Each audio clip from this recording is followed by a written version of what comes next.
Hello, beautiful people. Welcome to Soul Steps by Poetess. I hope all of you are doing amazing. I put up a story on my Instagram asking you all what practice the pause means to you.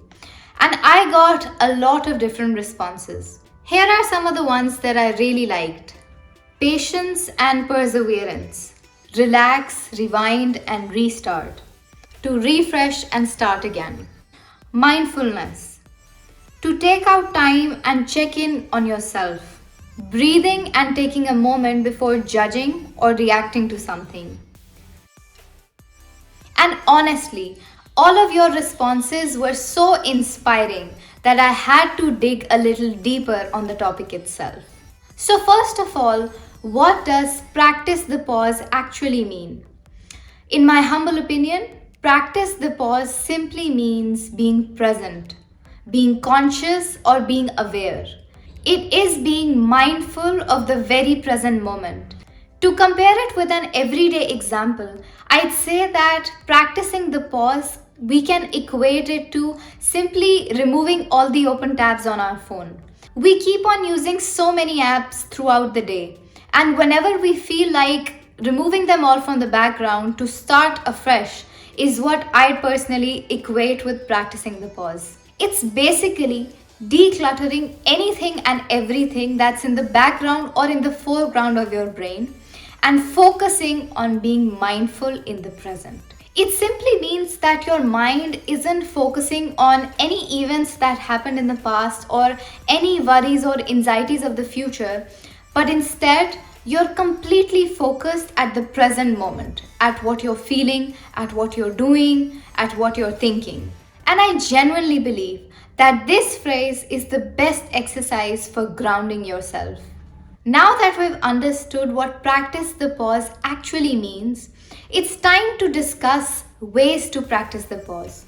We're going to discuss how inculcating the habit of practicing the pause is going to help you in different situations in different spheres of life. Number one is pause before a reaction. All of us go through so many situations throughout the day where we react mindlessly. We are aware what the other person is saying, but we're not conscious of what that other person is trying to convey.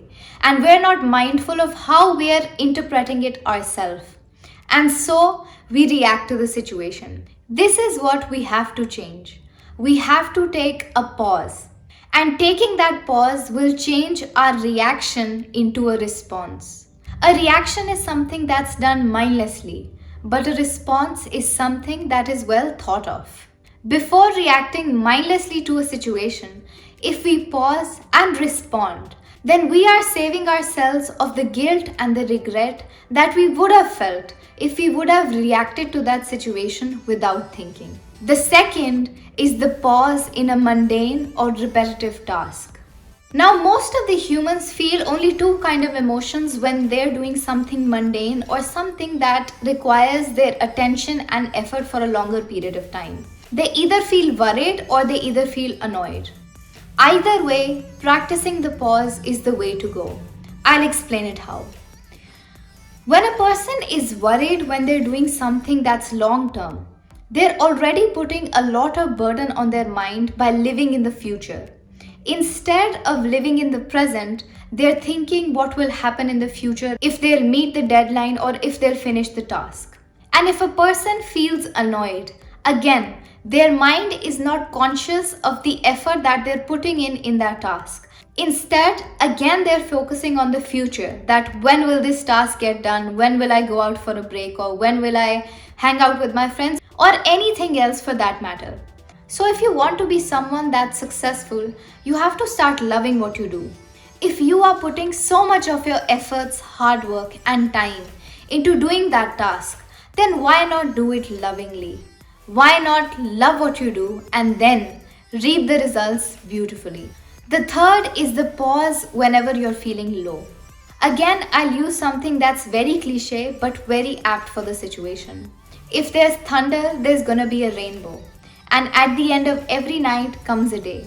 So whenever you're feeling low, sad, or depressed for any reason, simply practice the pause. Ask yourself that am I not wasting this beautiful precious moment if I'm sulking or cribbing or making myself suffer again and again?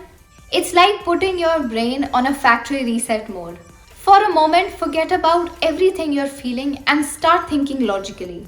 With enough practice, this will surely help you get out of the blues. And finally, fourth, my favorite one, practicing the pause whenever you're enjoying a moment to the fullest. It's human nature to realize the importance of a moment once it's gone. And so, being mindful of the moment where you are at your absolute happiest, where there's pure bliss, pure joy, actually makes you realize the importance of that moment there and then. The happy memories that we made once are actually our pillars of strength whenever we feel low. So, when you do this exercise, you're creating that happy memory even more beautifully. The next time you remember it, it's gonna be as vivid as that moment itself. With this, I come to the end of this video. Have a beautiful week ahead. Stay smiling, stay safe. Bye.